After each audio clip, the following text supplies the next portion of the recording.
On this episode of the Oklahoma Breakdown with Ikard and Lehman, presented by Riverwind Casino, we break down some of the things that Brent Venables said about OU's first couple of training camp practices, and we give you our winners and losers of the weekend. Please download and subscribe to the podcast, rate it 5 stars, and write us a good review. Follow the show on Twitter, Instagram, TikTok, and YouTube.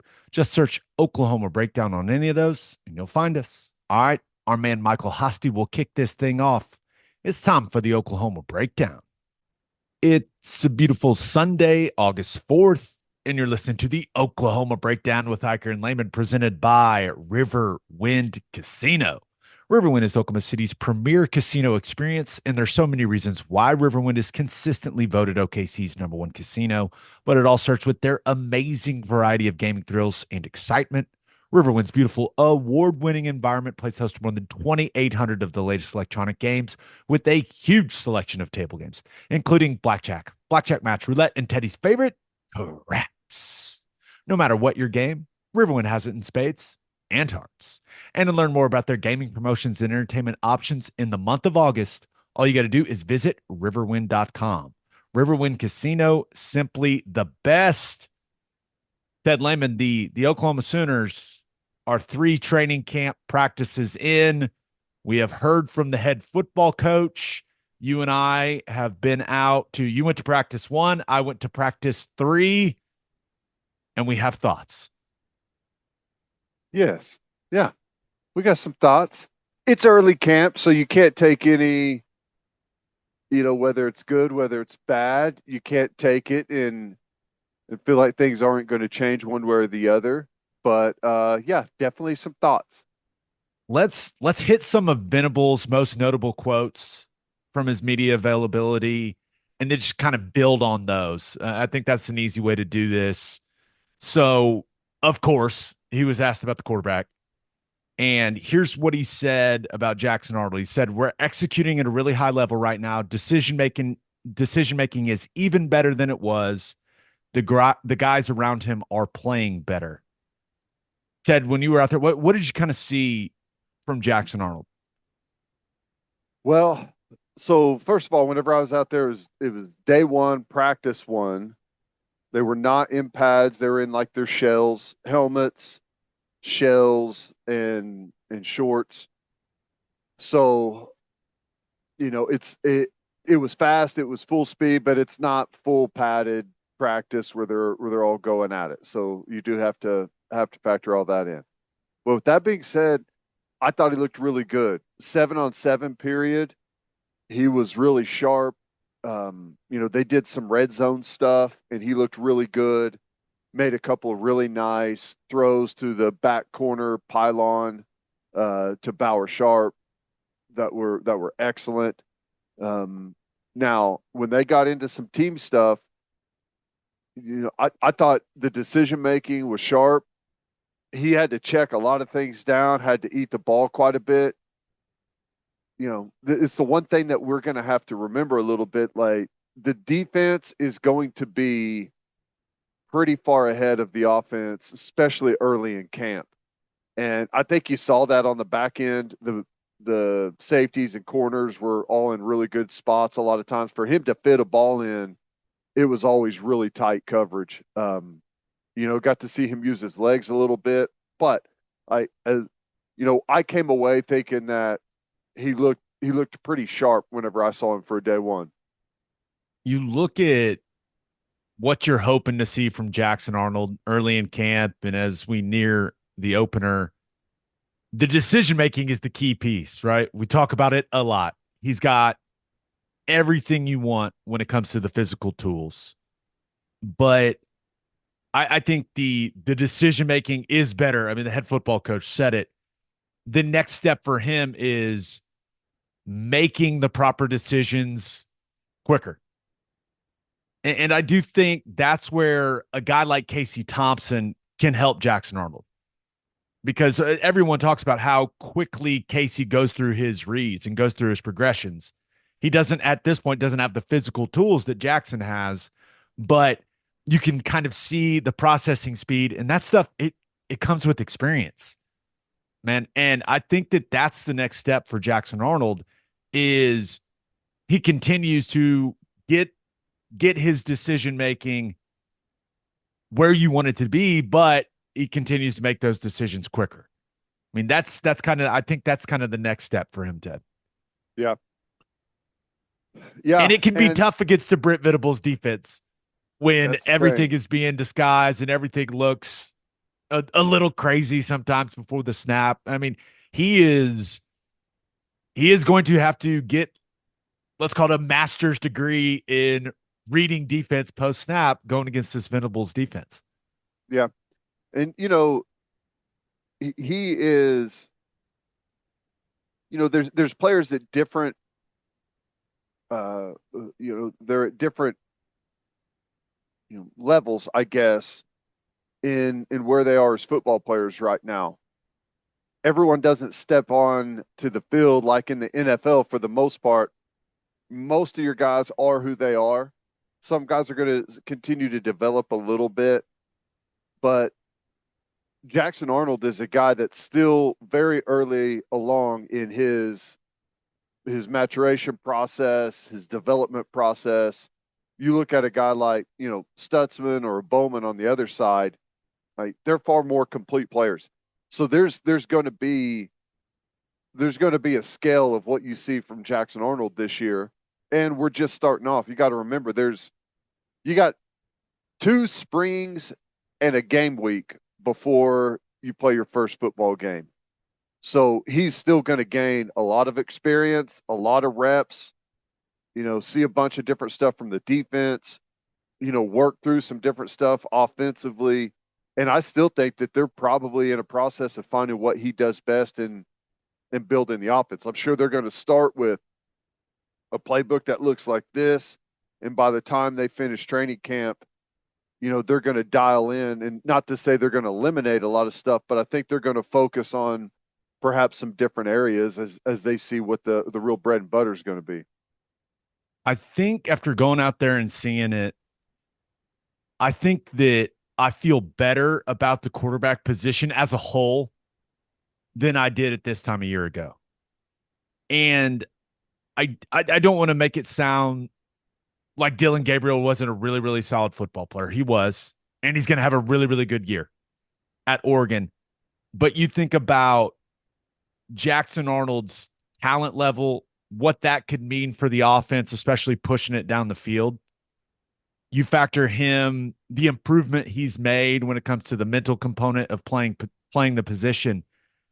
And then you look at the backup situation. That's really where I feel better than I did this time a year ago, because I think Michael Hawkins is further along than Jackson Arnold was at this point a year ago. And he's really, really physically gifted.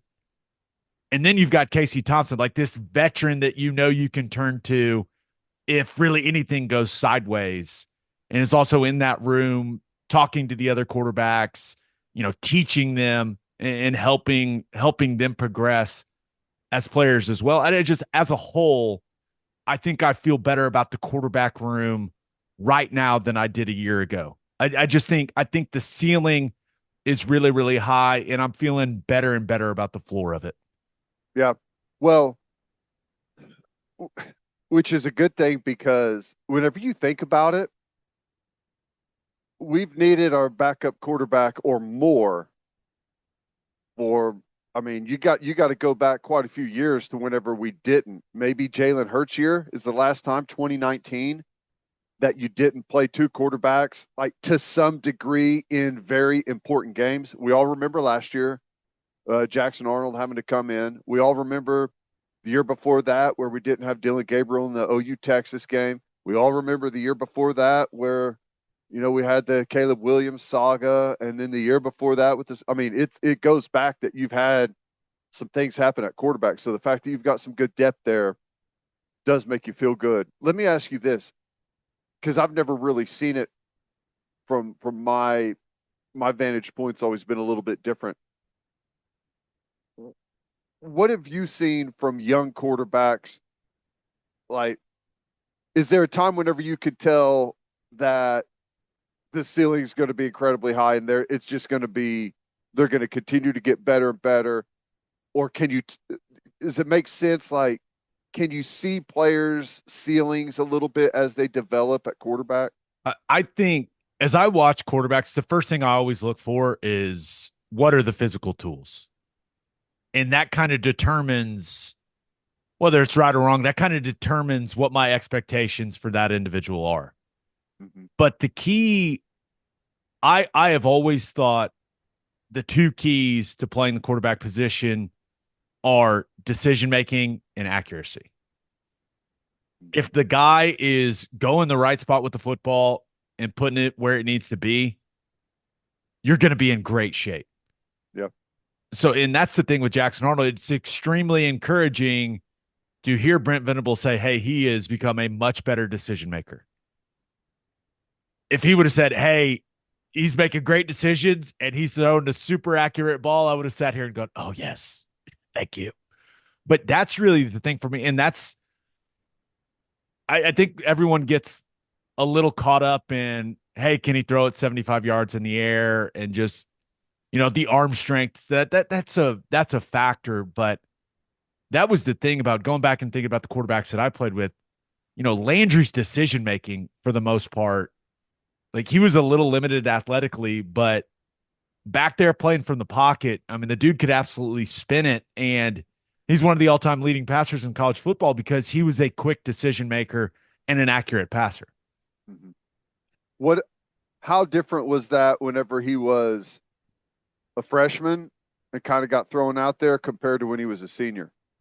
Well, Was the progression constant? Well, it's the same feeling that you and I have it just at different positions. And I think mostly the battle is mental when you're young. You're just like, can I do this? Do I have what it takes to get this done? And then as you play and you play and you play and you get better and better and better and older and stronger and all that stuff, like you just are, you operate at a completely different level mentally, and that allows you to just play better football. And I think quarterback's the ultimate testament to that. It's like once you feel like you've got it figured out mentally, your play just completely elevates. It's hard to access all of your physical tools if you're always playing catch up mentally. Yeah. And once you get ahead of the curve, you can use all of your traits, all your skill set. And I think that you at the quarterback spot, you only gain that confidence. You gain some in practice. I mean, there's no doubt about it. Jackson Arnold is turning the football over less than he did in the spring. Yeah. That's a really, really good thing. That's going to help him and his teammates have confidence. Yeah. But quarterback's the ultimate, hey, man, let's see what happens when the lights are on position. So as encouraging as the stuff we're hearing about Jackson Arnold is right now, it is one of those things where let's see what it looks like against Temple. And then let's go from there. But looks great physically. And like Venables said, some of these guys around him are playing some good football. Nick Anderson looks incredible. Yes, he does. Physically. I mean, jersey rolled up, the whole abs skill position out. Group. Yeah. Now, and I know people. I feel like there's a lot of jet sweep jokes that still get made. Let me make myself perfectly clear. Give Deion Burks the ball in the jet sweep as many times as we can. That guy is, and I'm dead serious. Find as many ways as you can get that guy the football, because Ted, he just moves different than everyone else out there on the field. I mean, he is so dynamic with the football. He is an absolute delight to watch at the wide receiver position. Hand it to him, toss it to him, throw it to him, hell, snap it to him if you need to, right? Everything. Get the guy the football. No, when I was out there, now Andrel Anthony and Farouk are still down. I think they're healthy and doing I stuff watched on the them side. both run routes. Yeah. And I watched them both do one-on-ones. And I think Farouk is very, very close to being back. Yeah. Andrel Anthony, it looks like the speed is there, but, and this is something, I've been through as a guy that's torn an ACL. It just takes a while for you to trust it. Yep. man, especially you got the brace on and it feels weird. And like in the back of your mind, you're a little scared and it just takes a while. And for a guy that is playing a position that where his game was based on speed and change of direction, like it's just going to take some time. Yeah. I'll tell you though, that Gibson and Nick Anderson on the outside and Burks in the slot when they were doing their 11 personnel stuff, Bauer Sharp, and then either Sawchuck or Hicks at running back. Skill position groups look pretty good. I mean, there's a high ceiling there with those guys. There's no doubt about it. Now, as fun as it is to talk about the skill position guys, Venables had some very, very complimentary things to say about Damonic Williams. And the thing that stood out to me about what he said about him was he likes to work, likes to compete, came in great shape. When a guy signs a big NIL deal and shows up somewhere new, you probably think you know what you've got, right? You've watched the tape. He was really productive his first couple years at TCU. He's really hard to block. But in the back of your mind, you're always wondering, hey, is this guy going to come in and compete the way that we hope he does? And Ted, that's exactly what it sounds like for Damonic Williams. And if a guy is down to work hard and compete, a lot of things fall in place if a guy's just wired that way. Yeah, especially whenever you've got the physical tools that he does. You know, again, I was there. It was practice one. They were not in pads. It was still a great tempo. Practice was, was full speed other than having pads on. And he was an absolute force. I mean, they weren't moving him off the line of scrimmage. He is incredibly strong. Got a couple of guys on the forklift a couple of times and just lifted them straight up and was taking them straight backwards. As advertised, whenever it comes to holding point and being a threat, and I'm curious to see, like, because we're gonna do some 3-man stuff where he's head up on guys. We may even do that out of a 4-man front where they're head up and 2 gapping, which is what he is the best at, because that's what he did at TCU for 2 years, essentially. The real excitement is he going to be able to transfer a lot of that into, the more productive, penetrating, hitting gaps, getting up the field, causing chaos behind the line of scrimmage. He hasn't played on the other line of the, it's all catch, 2 gap, disengage, and find the football, which is way harder, but, it's a different world than, what he'll be doing a lot in this defense. So as that transition happens, that's where you hope to see the real big gains come. The number one thing when you see him in person is you just look at him, you go, that guy's not very tall. I mean, he doesn't look very big. No, he doesn't. And then you see how he plays. This is how, as a former interior lineman, give me the tall guy all day long. Yeah. Even if a guy has really long arms, like that's a problem for interior linemen. It just is.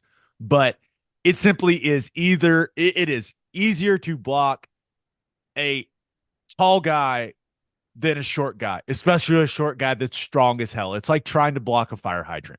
It's like trying to move a fire hydrant. It's miserable.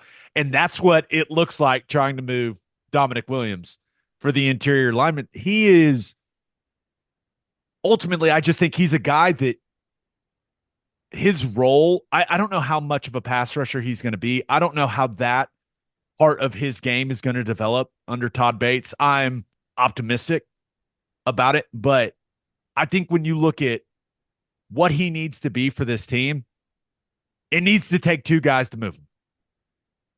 That's my vision for him in this defense. Like teams are going to have to look at the tape and go, okay, we're going to have to double team this guy a lot, and that's how they're going to have to develop their run plan for the week that they play Oklahoma. It's like, hey, we have to commit two guys to Damonic Williams the Yep. majority of the time, or it's not going to go well. I feel like if that's all he ends up being for this defense, a guy that they have to focus on and have to commit two offensive linemen to, I feel like that's a huge success for him. Now, I expect production. I expect him to be great, but it is, I don't know. He's just not, he's not a, he doesn't look like like a first round defensive tackle or anything like that. He's kind of unassuming looking out there, which is interesting, but he plays much bigger than he looks. Yeah, you're right. It's what I always say about tight ends at fullback, right? Give me the tall guy all day long as opposed to the short fullback, squatty body. There's just no surface area to block, right? The only thing you get is like helmet, top of the shoulder pads. There's nothing there to access. So yeah, he's going to be, he's like, and I think you're right. And maybe there's a little bit of a transition period for him playing in what's a totally different style of defense.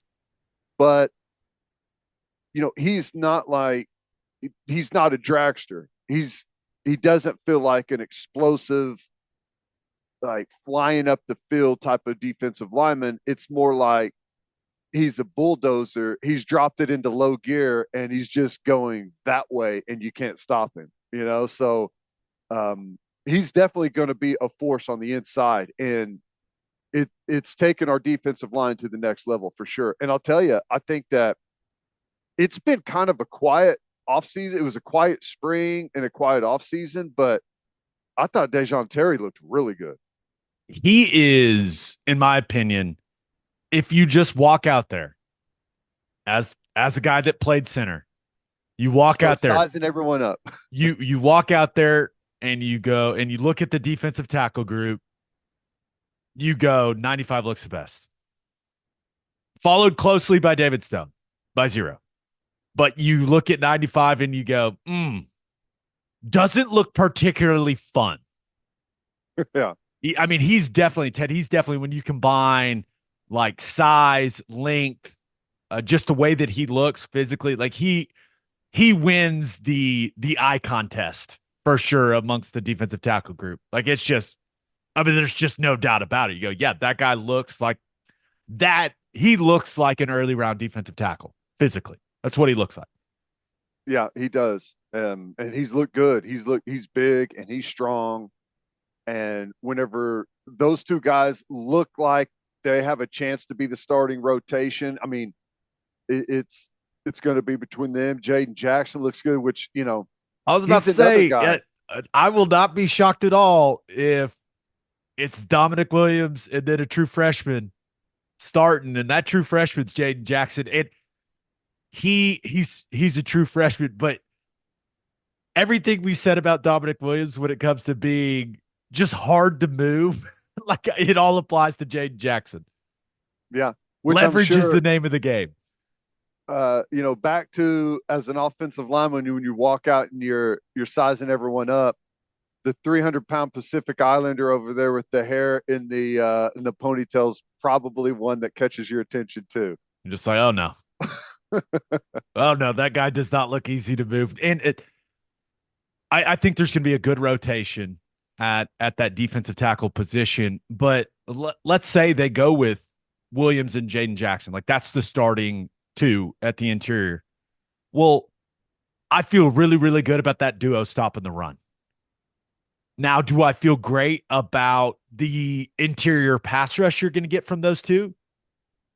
Probably not. It's going to be a lot of bull pull, because those are guys that aren't, and Jaden Jackson's got, he does have some twitch to him, but those aren't guys that you watch and go, okay, those are going to be big time pass rushers from the interior. Maybe Jaden Jackson gets there, right? Remember, true freshman. But I just don't know how dynamic the interior pass rush is going to be with those two guys out there. But pass rush doesn't matter if you can't stop the run. And I Yeah. feel really good about that duo stopping the run on a consistent basis with the pad level and technique that they play with. Yeah. And the other thing is like you're going to need all those guys. There's going to be a big rotation, and like who are the starters? There, there's no telling how many times your actual two starters that go out or how many snaps they're going to be on the field together. It usually you'll start off drives that way, get 3 or 4 reps in, and then it's just kind of But we get fresh guys as we can get them. you know how it is. You want to be one of the guys that runs out first. Oh, absolutely. I And guess if what Jaden I was Jackson is one of the guys that runs out first as a true freshman, that's pretty damn impressive. big time. Oh yeah. I mean, it's he what he's done already to be that included in the mix is super impressive. The other thing is like uh, college football is interesting for like a defensive lineman pass rush. You don't get, I mean, how many drop back, like true, you're widening out, drop back passes do you get a game? 10? It's typically 3rd and long where you kind of everyone knows what's coming a little bit. So it will be interesting to see like, okay, 3rd and long, offense is jogging receivers on, trying to get into something like what is our pass rush package going to look like at defensive line? That's a good question. I think that Grayson Halton is he's still your most natural pass rusher on the interior. Mm-hmm. I expect David Stone to get there as he continues to sharpen his technique. He's got such great physical tools. Well, once the technique is there, I feel really, really good about what he's going to be as a player. But yeah, defensive tackles in the SEC stop the run, man, and everything else will kind of fall into place. How different, or maybe it's not different, but compare thoughts on the defensive line after one practice today compared to maybe what you thought in the spring. I think I think the addition of Dominic Williams is huge when it comes to stopping the run. Mm-hmm. And for this defense, like you think about how good we feel about the corner spot and the safety spot and some of the talent and experience there, how we feel about Stutzman and whoever ends up. There's going to be multiple guys that play that spot next to him, but Kip Lewis, over 225 pounds now. Mm-hmm. He looks great. Yep. He's flying Dude too. can run. Yep. But you feel good about the basically, let's call it the back seven of the defense. And the question is, does that even matter if you can't stop the run? And that's where I feel better about the defensive line stopping the run at this point than I did in the spring. And I think teams they're gonna try to go right at this defensive line and just kind of test what they're made of. And I think it's gonna this group will hold up better than the group we had in the spring. And Dominic Williams is a massive, massive factor of why I feel that way. Yeah. And I liked what I saw at edge. Um, we we have we're not like we don't have a first rounder at that spot right now. But whenever you look at Ethan Downs, Caden Woolard, PJ, Danny Okoye looks good. You got Trace Ford there. You got R. Mason Thomas. R. Mason Thomas and Ethan Downs were rolling with the ones. You've got a good deep rotation, some guys that offer some different things. And whenever I was out there, they looked tough at the edge. Now, didn't see a whole lot of just straight up, pass rush guys running the hoop or anything, but we looked like it did not appear to be a weakness of the defense at all. And like I said, we're pretty deep compared to where we've been at times in the past. I like where we're at in that position. Ted, you have teed me up for what I believe is it may be my hottest take from watching practice. It's not a hot take. We talk about PJ a lot. The physical tools are just the ceiling is ridiculously high. But he has been unseated as the guy on the roster I'm most excited about if everything comes together. Danny Okoye is a freak. Yep. That is a freak athlete. And this is, and it's, I'm not saying that PJ can't be a great player, but you know twitch when you see it. You know explosion when you see it. And that guy is explosive as hell. And I don't know how good of a football player he is right now. Haven't seen him take many reps, but I'm sure he's got a long way to go when it comes to technique and the details of playing the edge position. But dude, 6'3", what, 6'3", 6'4", super long arms, 250 pounds already as a freshman. And I understand he's a little older, but watching that guy just run, he doesn't run, Ted. He bounces. He Yeah. bounces, he bounds and bounces on the football field. And so I was asking some members of the staff, I was like, damn, dude, this guy looks incredible. They said at the elite weigh-in, weighs in, weighed like 248, 249, something like that. Steps off the scale, standing backflip. And I just looked at him and went, that checks out. That's kind of what my eyes are telling me, that this guy is an absolute physical freak of nature. So he is now the player on the roster where I look at his natural ability and I say, if we can't turn him into an absolute problem, then that's a problem. Yeah. Because he is a physical freak. And he's it appears that he's got the right amount of psycho in him as well. Yes. Day one Yes. practice, whenever they weren't in full pads, I can't remember who it was, but completely annihilates someone and tackles him to the ground, starts a huge fight. Oops. Oops. Yeah, it was good. It was good on all sides because someone on the offensive line, I, I didn't catch all the numbers of everyone. It started a massive scrum, which was a good thing. But yeah, he sticks out, and look, he's in like the right 16 for the number. Looks really good. He may be, I don't think this is an exaggeration. He's the best looking edge guy we have like overall. If you're just talking about the way he looks physically, your eyes are immediately drawn to 16. You're like, who the hell is that guy? I'm not. I'm not Pat because I had a conversation with PJ when I was out there. Quick one, but he's. I'm still. I have not. He's not dethroned yet for me. He's just. They play differently. Completely differently. And PJ looked explosive. Like he looked more looks good. sudden. Yeah, he looks good. Yes. He was a little. Well, I think that maybe what you get from Okoye is he doesn't know what he doesn't know, and he's just flying up the field and flying off the football, which is, let's start there first and then work our way back. I think PJ technique wise is a little bit more mechanical right now, which is just a different way to approach it. I think they're both going to get there. I think PJ, to me, already looks better than he did in the spring whenever I saw him last.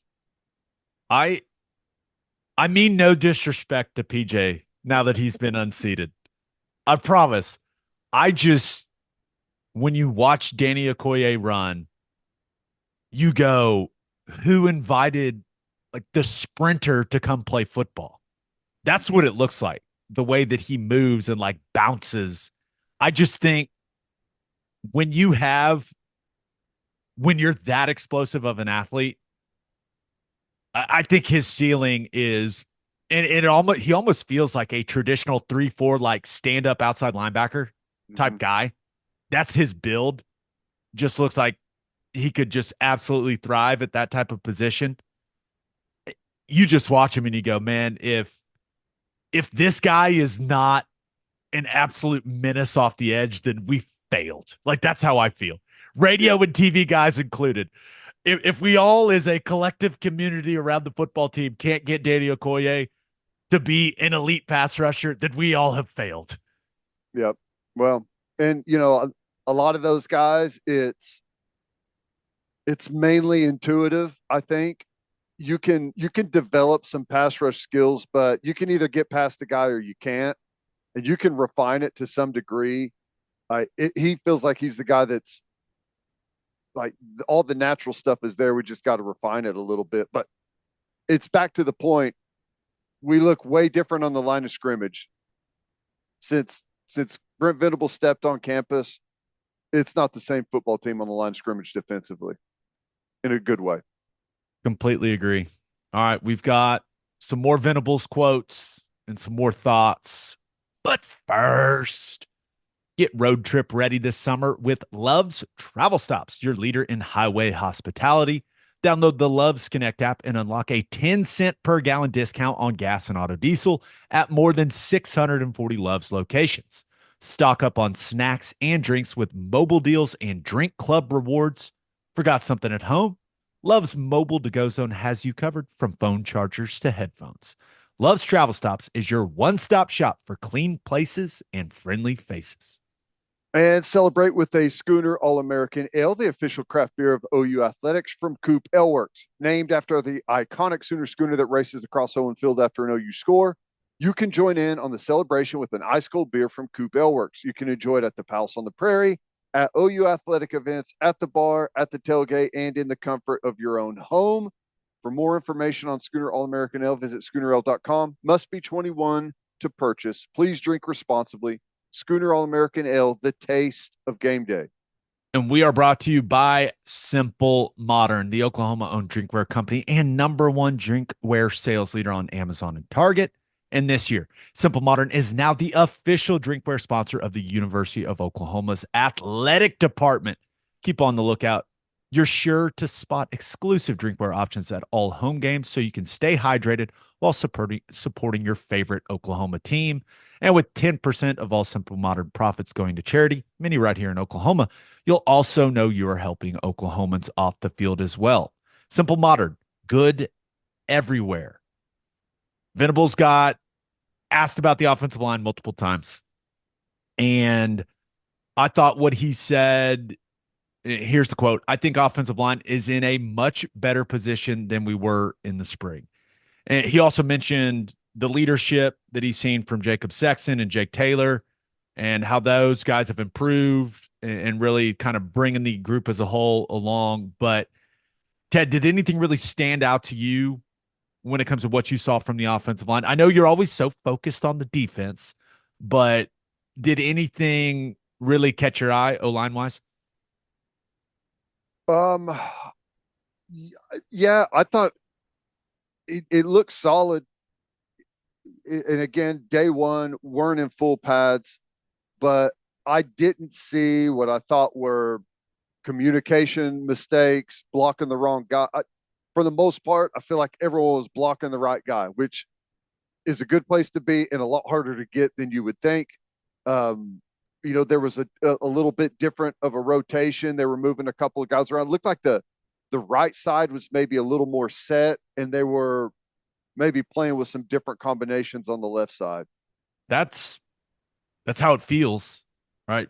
Babechi Weewu continues to look fantastic. I was interested to see how he looked and how he moved when that 339 weight got posted. Looks good. Not worried about it. I think he's going to be Yeah. just fine at the right guard position. Jake Taylor at the right tackle position. Is he as fluid of an athlete as you want him to be at the right tackle spot? Probably not, but he looks bigger. And I think that he has really improved technically. And if you're a bit of a limited athlete, but you've got really good technique at the tackle spot, you're going to be able to play some good football. And I like the attitude he plays with. I like his demeanor, and he's got some natural leadership to him, which is always what you want to see from an offensive lineman. And I don't even know really if anyone's challenging him for the right tackle spot. Well, I think that he Maybe you could kick Sexton over to right tackle if something happened to Jake Taylor, and then you've got Tarquin at left and Sexton at right. But I don't that that might right be more of side. an answer for guard, right? If Yeah, so, but I think with he's another one of those guys that I expect him to make big strides in training camp because he's another player that just doesn't have like a real extensive history of playing time and even starting reps playing with the number ones. So like the more reps he gets, I mean, you're talking, I don't know, a couple thousand reps he'll get at starting right tackle between now and the first football game. You can become a different football player in that period, and especially if he's got some of the technique stuff down and the bulk of your brain power isn't focused on technique, it's becoming second nature. You can start focusing on who am I blocking? What do I know about this guy? What front are they in? Who we like some of the other stuff. If you can start focusing on that instead of just your pure technique, and you can make some big strides. it does feel like if you look at the center spot and you go all the way to left tackle, it feels like all those spots are open. It feels like that is going to be a constant competition. That's going to be a competition that I expect to go all the way through training camp. And it may be one of those situations where, we see Bill, and he's done it a lot in the past. We see him tinker with some different lineups in the non-conference games. You would love to feel good about your starting five when Tennessee comes to town. Mm-hmm. And at that center spot, especially, I think it's a wide open competition. I know that was one of our questions heading into training camp. Like, hey, is it just Hickman's the starter and that's that? I think it's wide open.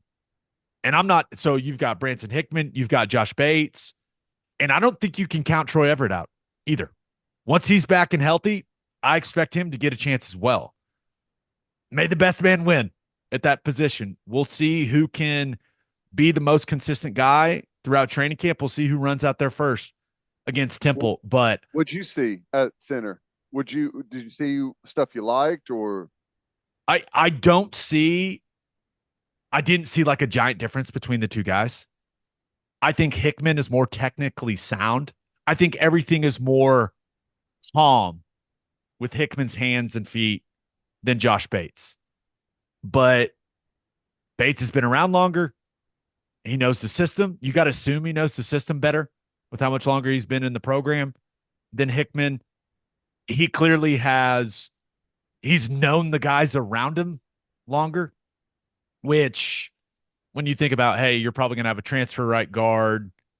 I don't know how much that matters anymore, but like there is a relationship component to playing offensive line and certainly a relationship component to playing the center position. But I didn't see either guy just completely stand out. Once again, it's one practice, so it is what it is. But I don't think there's a ton of difference between them size wise either. Bates is like a little bigger, but not much. I I don't know, man. I just think that anyone that thinks that there is a starting center established, that's not the way I see it. Yeah, well, that's probably a good thing. I think there's going to be some Oh, good. hell yeah. That competition is going to make all of those guys better.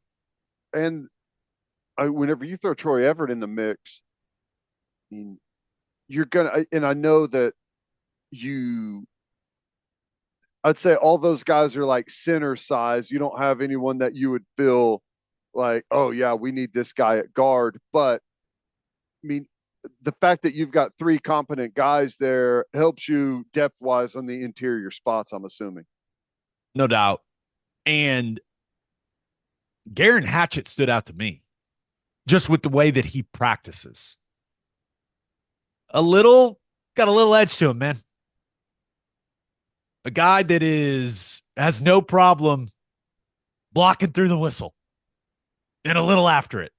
And I'm all about that. I think if you train those habits in practice, like that's the best way to play hard in the game. Is you kind of over exaggerate everything in practice. Mm-hmm. And I like Hatchet. He's not very big. I walked out there immediately and went, that guy's a center. He's not a guard. But I do that with a lot of guards. I just, I would like to see him play center. I don't know if that's going to happen with where they are depth wise at the guard spot, but I do think center would be his best position because he's not a very big guy, but that dude is not afraid to scrap, and I like it. I like it a lot. So you look at that, the left side of the offensive line, Michael Tarquin, Jacob Sexton, Heath Ozida, maybe Hatchet factors in on the left side, right? He was taking a lot of right guard reps. But I just think that Bill will eventually land on what he wants to do basically with center to left tackle, but I don't know if we'll know until the first group runs out against Temple. Like that's how it feels to me. Yeah. Um, it feels like we don't know what the final five is going to look like, and we may not know until Tennessee game, right? There may be game reps and stuff with those battles, but it sounds to me like the floor of the offensive line has a chance to be fairly high. Like, who knows how? Like, we may not have an incredibly high ceiling, but I think that you've got multiple competent guys at different positions, and you've got some good depth. Yeah. Offensive line is also one of those positions where you're just gonna have to show it to me in a game. That's Yeah. really how I feel about all football players. Like, hey, there's no doubt that if you are practicing at a high level, it correlates to going and playing at a high level, typically. But we've never seen this group of guys play a snap together. Yeah. We don't know what the group's going to look like, but I know this. They've never played a single game, like a single snap that matters together. So despite the way we feel heading into these games, like I'm just going to need to see how they work together and operate as a unit. Yeah. I don't know if that's going to make people feel good at all, but it just is what it is. Yeah. No, and that's real. That's real. Especially, and competition is good, but you'd rather go in and have like know who your five starters are and be able to play and develop that chemistry for a long time. I mean, it can be difficult whenever it's maybe a constantly different person you're playing next to every series, and hard to figure out exactly how, because different guys communicate differently, and you got to get to know the people around you. But yeah, I don't know. I'm pretty optimistic about it, considering everyone thinks it's like the biggest vulnerability of our football team. I'd say, considering all the moving parts that we've had and where we sit right now for the first handful of days of training camp, I feel like we're in a pretty good spot. I think Ozida is kind of the key to everything and how this line could look. Like if he can get, because you look at him physically at the left guard spot and you go, that is a good looking guard. If he can get there technically, What was he like, 315? Yeah, he looks great. He looks like a G5 left tackle is what he looks like. Yeah. But he is, I think that he is if you can get him to where he needs to be a starter, then the rest of the line kind of falls in place. But does he get to that point? I don't know. We'll see. But I think that you feel good about Sexton's versatility on that left side, whether he's got to play tackle or guard. Tarquin continues to impress me compared to what my expectations were for him with what I watched him put on tape at USC. But yeah, man, it feels like that this offensive line, when it comes to establishing a starting five, like it feels a long way off to finding out who those five guys are. Yeah, it's all right. They got a long time.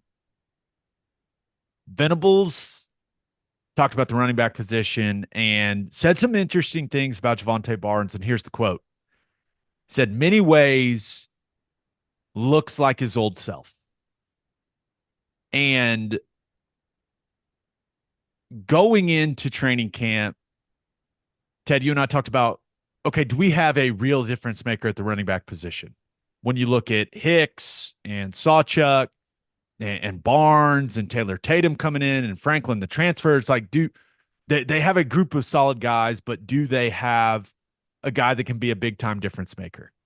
Now, I still think that's a fair question, but I feel much better about the running back position. I feel much better about the group as a whole after watching Jovantae Barnes. He looks like the guy that we saw play against Florida State, just bigger and heavier. I mean, I would guess he's all of 210 pounds right now. And the most important thing, it's like he looks explosive.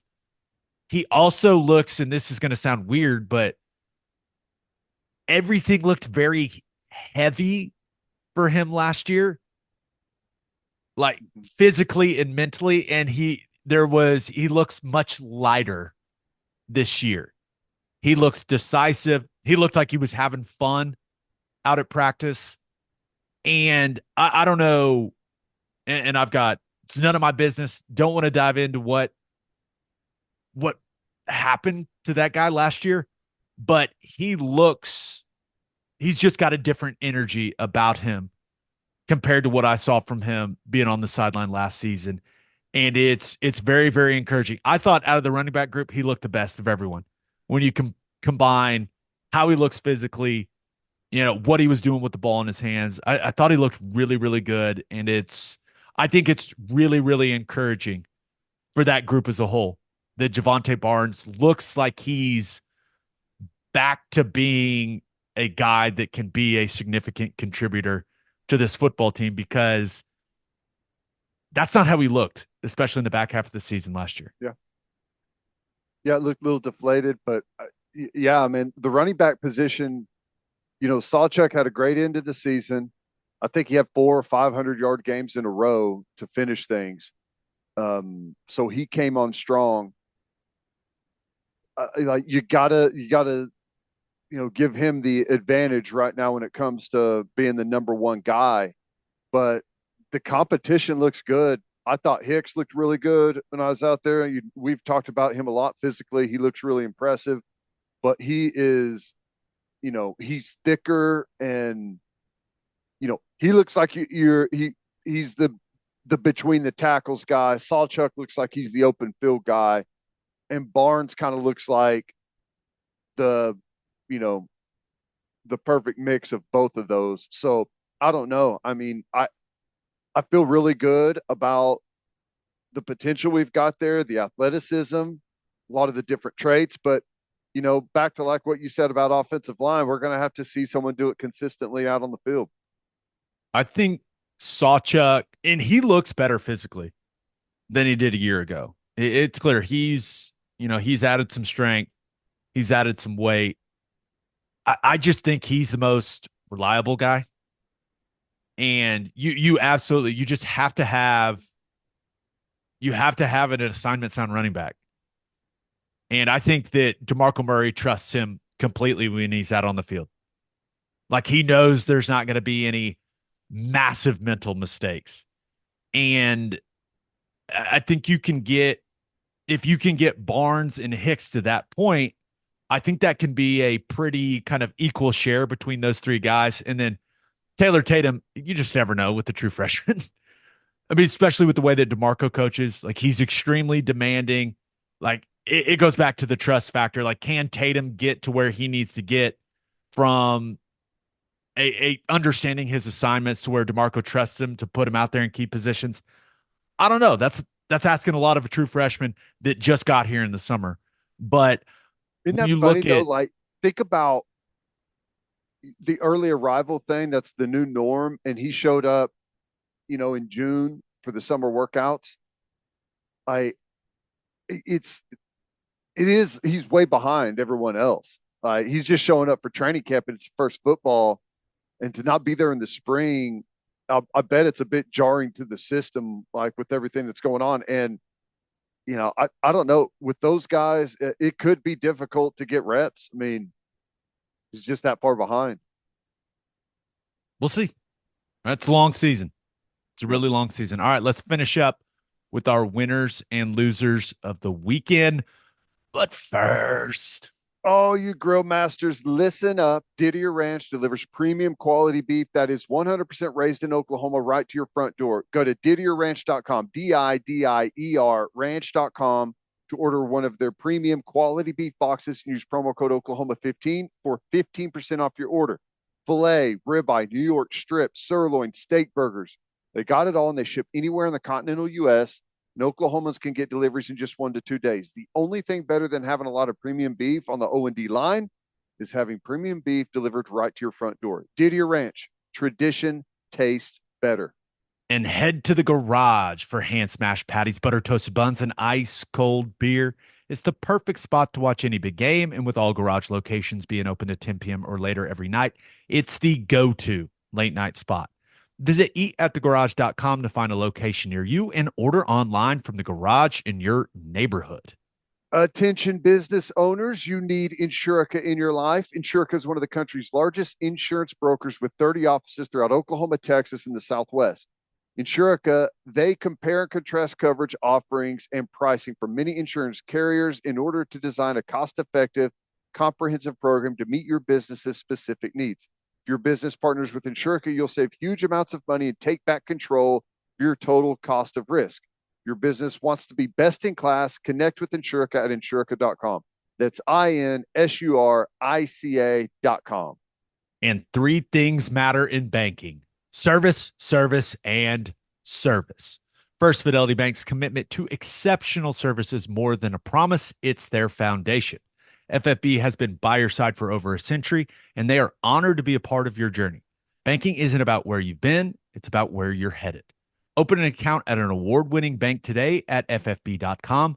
At First Fidelity Bank, we go where you go. As always, Ted, kick us off. Who do you have as your winner of the weekend? I had to go with some Olympics. Been doing a lot of Olympic watching over the weekend, and Mine are both Olympics related as well. I mean, who isn't good. watching the Olympics right now? That's good. There's been some good stuff. I had to go with Snoop as my winner. The man he's been all over the place. Whenever I first saw that he was going to be there, I was just like, okay, that's an interesting choice. But he's been great. I watched the video of him touring the Louvre, which was great. Seeing all the artwork, um, seeing him fencing was hilarious. If you saw that, in the swimming pool with Phelps was great. The equestrian, he's just been all over the place, and he just brings he brings a fun perspective. It's been cool. The the outfit he was rocking at the equestrian thing was incredible. And I think some people, and I was in this category, like I saw all the stuff that he was going to be doing for NBC, and I was like, hey, is this really going to work? And it absolutely has. It's been I great. mean, it's been incredibly entertaining. And like his recaps of the days with Tarico have they've been so good. It's funny, he'll tell you what he thinks. It's a different viewpoint, but I think the viewpoint is way closer to what the casual fan sees than what the experts see. So it's fun to hear someone recap things that basically views it all from the same place that you do, just kind of enjoying it and taking it all in. So it's been great. Like I said, I was shocked. I was like, okay, this is going to be an interesting pick, but think about how long he's been doing it and how he's adapted. And like, you never would have thought way back in the day, whenever like the early 90s, whenever he was first getting going, like, come on, 30 years from now, he's going to be on the Olympics, on television. It's just, he's had an incredible career. Have you watched any of the Kevin Hart and Keenan Thompson highlight recap things? I think it's I, on Peacock. I've caught quite a bit of it just on Twitter. I think I've seen a couple of clips. Dude, those guys make me laugh, man. The Yes. NBC, and it sounds like they've been thrilled with the ratings, especially some of the Peacock numbers. It sounds like things are going really, really well from a viewership perspective, especially when you compare it to the last Olympics. But I don't know. I think they took some big swings, and it feels like it's worked. I have found myself very, very entertained by things that I didn't even necessarily know were going to happen. And it's been, I don't know, it's been a lot of fun for me to watch. Yeah, no, I agree. It's all in full swing right now, and it's been really cool. We watched a ton of that stuff yesterday, and I'm sure today's going to be the same. Who do you have as your loser of the weekend? I had to go with Jerry Jones and the Cowboys. CeeDee Lamb still sitting there, which is fine. I don't think you're under any stress that CeeDee's not out there. He knows the route tree just fine. You don't necessarily need to expose him to a lot of risk, but you know, it's another day, and another wide receiver has signed a new contract, and lo and behold, biggest in NFL history at that spot. Tyreek Hill, new extension. He's now didn't add any new years to it, but he's going to make more guaranteed money. I think that the total number is $106 million fully guaranteed in his contract. And it's a 4 year, $120 million deal. So that math is, I think CD's probably sitting there saying, okay, yeah, see that? He's around the $30 million a year number. You got to figure that's what CD's going to get, right? One way or another, it's probably going to be a number close to that. I I expect it to be somewhere. I'm trying to decide if I'll be surprised if it's less than Justin Jefferson's or not. I think that because CD has been, I mean, you think about Jefferson missed a lot of games last year with the hammy. And I mean, he's been extremely productive and extremely reliable. So if I was him, I'd say, no, no, no. Not only I either want the exact same contract as Justin Jefferson or I want it to be more. Yeah. And, that's salary cap issues for the Cowboys. And, I don't know where exactly their numbers are, but they got a wide receiver that's going to want to be the highest paid. They got a quarterback who's up for extension, and the going rate for quarterback continues to climb. And then Micah Parsons is coming up pretty quickly too. He's going to want to be one of the higher paid, if not the highest paid guy at that position. So you're going to be pouring a big chunk of your salary cap towards those three players here coming up, and could be difficult to navigate. Well, at least they've had a ton of playoff success recently, so it's been great. What could possibly go wrong for the Dallas Cowboys? Oh man, I don't know, but I'm happy for CD, and I hope he gets a great contract and goes out and has a hell of a year. Tyreek Hill voted number one by the players. Do you see that? Do you see they voted Mahomes number four? What are you guys doing? Just vote the guy number one and don't piss him off. What are you doing?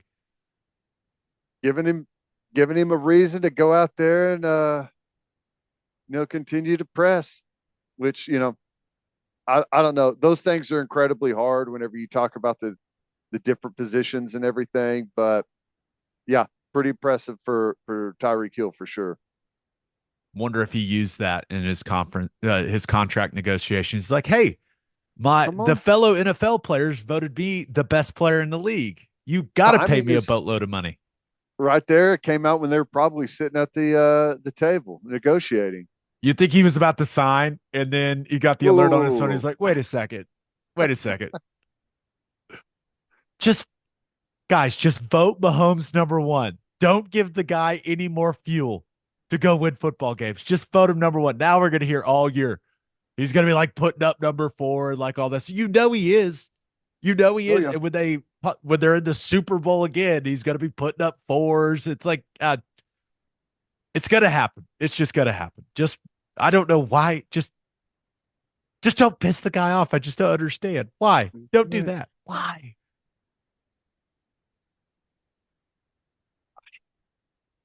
It's it's dumbfounding. well, hey, it'll be fun for us to watch, though, right? Oh yeah, there's no doubt. All right, let's get to my winner and loser. But first, We are brought to you by HelloFresh, America's #1 meal kit. With HelloFresh, you get farm fresh, pre-portioned ingredients and seasonal recipes delivered right to your doorstep. Skip trips to the grocery store and count on HelloFresh to make home cooking easy, fun, and affordable. We all know home cooked meals are so much better for you, but you don't always have time to pull it off. But with HelloFresh handling all the meal planning, shopping, and most of the prep, it's easier than ever to get dinner on the table quick and painless. My wife and I made HelloFresh crispy chicken, crispy kicking cayenne chicken cutlets with the mashed potatoes, carrots, and the honey drizzle the other night. Easy to follow instructions, only took 30 minutes and it was delicious. HelloFresh lets you easily customize your delivery from week to week, tailor everything to your schedule by adjusting your delivery date or skip a week when you're not able to cook at home. For free breakfast for life go to HelloFresh.com/free OK breakdown. One free breakfast item per box while subscription is active. That's free breakfast for life just by going to HelloFresh.com/free OK breakdown. and what if for the rest of 2024 you got a little bit better every day? When you're learning a new language with Babbel, that's exactly what you're doing. 1 in 5 Americans have learned a new language on their bucket list. If that's you, make 2024 the year you finally check it off the list with Babbel. And here's a special offer for our listeners, and it's only for our listeners. Right now, get up to 60% off your Babbel subscription at babbel.com/Oklahoma. Don't pay hundreds of dollars for private tutors or waste hours on apps that don't really help you speak the language. Just use Babbel. Babbel's quick 10-minute lessons are handcrafted by over 200 language experts to help you start speaking a new language in as little as 3 weeks. And if you want a live classroom experience from the comfort of your home, Babbel Live is exactly what you need. Babbel Live classes are available 7 days a week at any time of day and taught by over 450 certified teachers so you can learn on your schedule. We travel a lot. Next time we go somewhere, Ted, I'm learning the language. I'm using Babbel. Gonna be able to talk to people, greet people, order at restaurants, do all the fun things you want to be able to do on vacation. Get up to 60% off at babbel.com/Oklahoma. That's BABBEL.com/Oklahoma. Rules and restrictions may apply. And head to oplisclothing.com for our podcast merchandise and the best OU gear out there. That's OPOLIS clothing.com. Use promo code TED, TED for 10% off. That's oplisclothing.com. Use promo code TED for 10% off. Buttery soft and 10% off. For my win of the weekend, thought about going with Thunder fans. You've got SGA and Lou Dort. Canada looks great. They're looking great. And then I assume most Thunder fans, the vast majority, are Americans and are watching Team USA just look like an absolute wagon.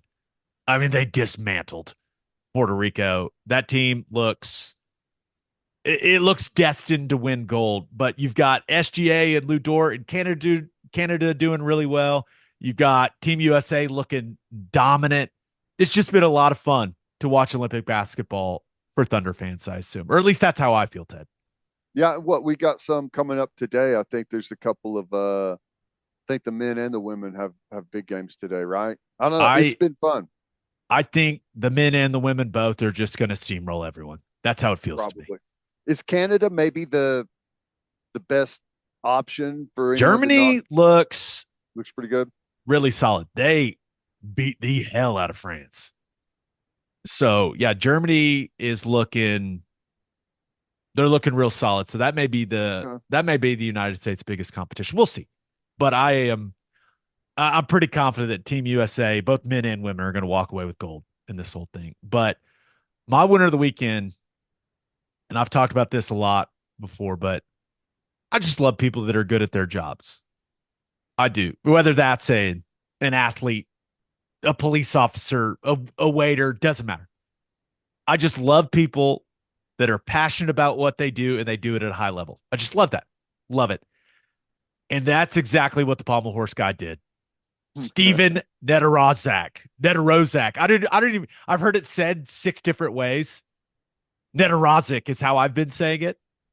But let's be real. One job, right? One job for U.S. men's gymnastics. We need you to kill your pommel horse routine. That's all you got to do. And my man sheds the glasses and let's go. Nedoroscik, one job, and he absolutely nailed it. Ted, and this guy, he has turned into kind of one of the faces of the Olympics. And I don't know. It brought me great joy to know that this man had one job and he absolutely crushed it. And they win a bronze in the team competition. And then he goes to the pommel horse final.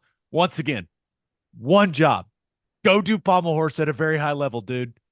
Does it, gets an individual bronze medal. I mean, what an Olympics for the pommel horse specialist, Nedoroscik. I Yeah. had no idea who this guy was a week ago, and now I love him. It's like watching a great closer in baseball, right? Just come in, clean things up, do exactly what you're supposed to do. Like a kicker coming in, kicking a game winner, no big deal. Yeah, just come in, nail it. And it was great, the glasses thing and Clark Kent, That was awesome. it was pretty cool. Yeah, that was very cool to see him pull that off. And you know, that's what's cool, so cool about the Olympics. You take a guy that think about like, how specific that event is and what he does is, and then once every 4 years you have some guys like that, some people like that in these events become instant celebrities. Very cool. He also just looks and sounds like a complete nerd. And it was funny. Nedoroscik, I think. Nedoroscik. Like you could buy the voice, the glasses, and I'm aware of the eye condition, right? But the guy's a nerd. But he is an absolute menace on the pommel horse. Yep. So it just, I don't know, everything about it. I was cheering so hard for him. I found myself for the first time in my entire life emotionally invested in a pommel horse routine. And I was just cheering so hard for that guy and for him to deliver for his team and then for himself the way that he did. It's the U.S. men's gymnastics, like the first medal in 16 years. Yeah, it's been a while. So it was a massive, massive deal. And I don't know.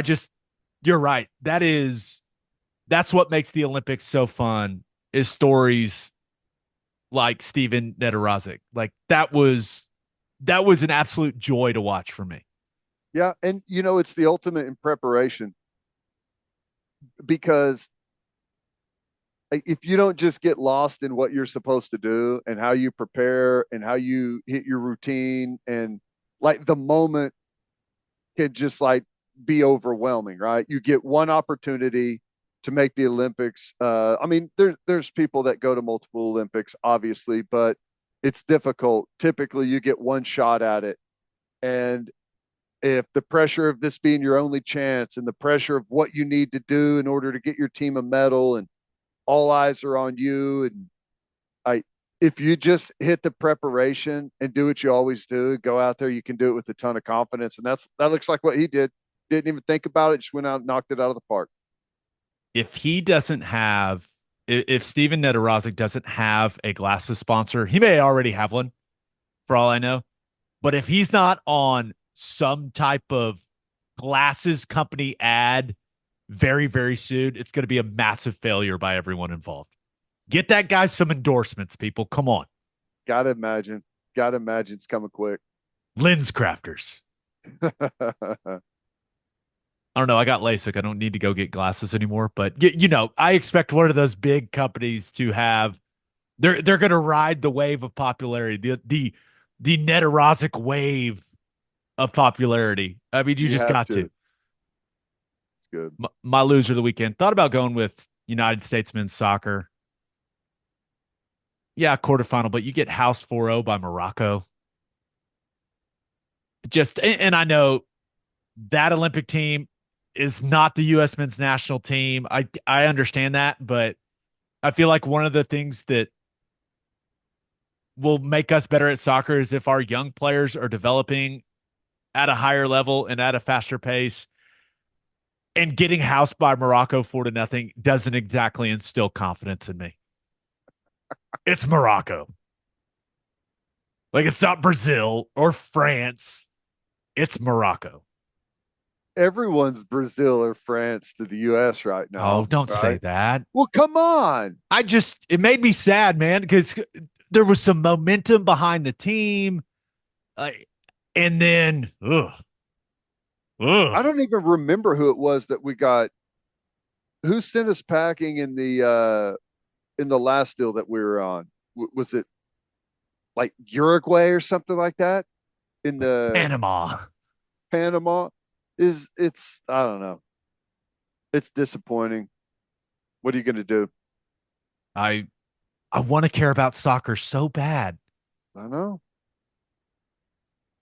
We'll see. But my loser of the weekend, and this is tough because we started watching the Sprint show on Netflix. It's awesome.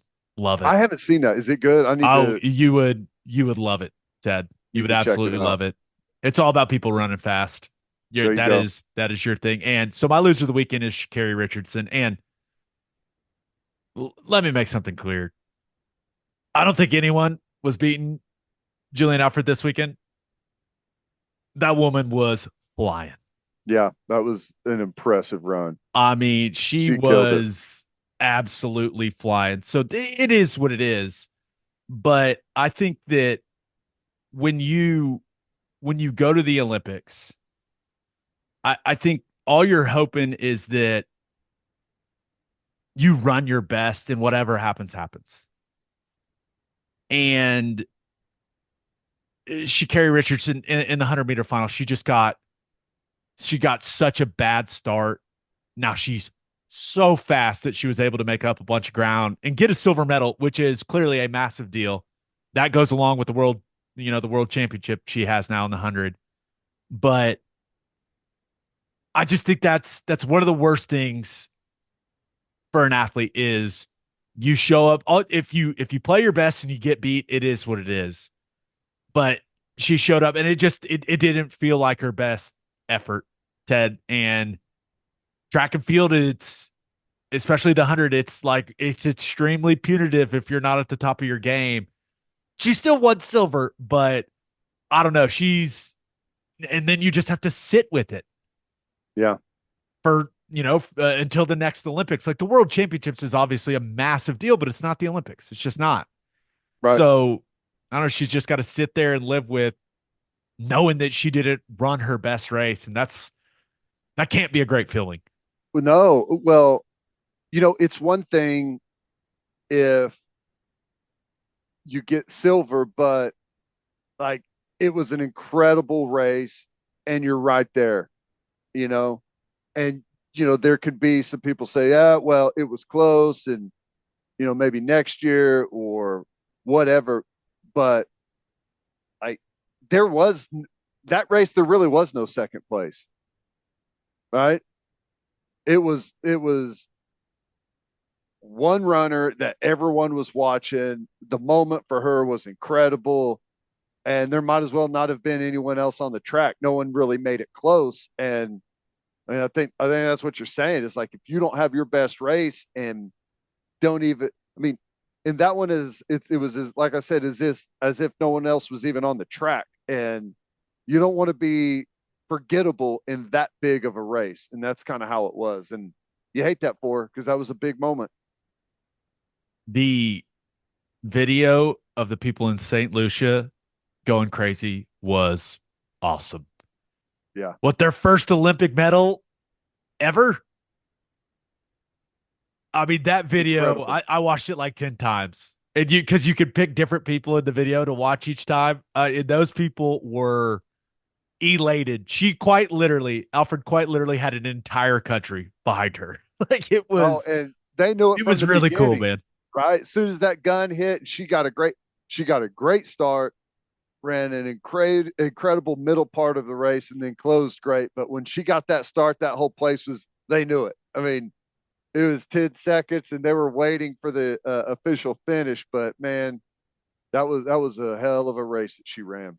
Yeah, she was just on a different level than everyone. But yeah, I felt bad for Sha'Carri Richardson. Just in that moment, if you get beat and you run your best race, then so be it. But it was not her best. And now you look at it, and this is hard to believe. And I know that the Jamaicans, if you watch the sprint show, Ted, you'll just realize the Jamaican women, the Oh female yeah, sprinters are just, and I've known that for a long time, but I didn't realize Marion Jones got her gold medal taken away from the 2000 Olympics. 28 years now, where it has been the United States woman has not won the gold medal in the 100 meter. 28 dang, year drought. that's crazy. It's kind of crazy to think with how many great American sprinters there have been. It's been 28 years. Oh, and that new girl from Jamaica is like 19, right? She goes to Texas too, I'm pretty sure. Yeah, it's gonna be a. It's gonna.